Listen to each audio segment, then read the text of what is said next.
Na ndio maana mimi nilisema wale watu ambao hawana nywele kwa kichwa wanakuanga wajinga. Number one, useless.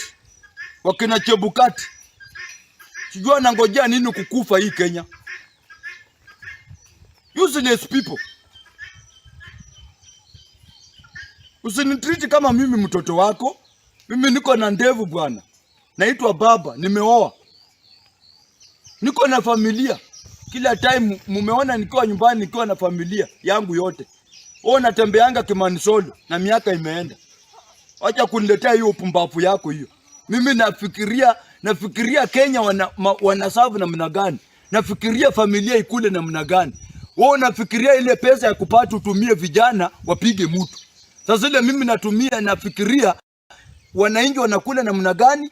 Bibi yangu anakula namna gani? Mtoto anasoma namna gani? Wewe unafikiria upate pesa upewe vijana wanipige. Na mimi nafikiria kusomesha mtoto. Nafikiria venye familia inakula.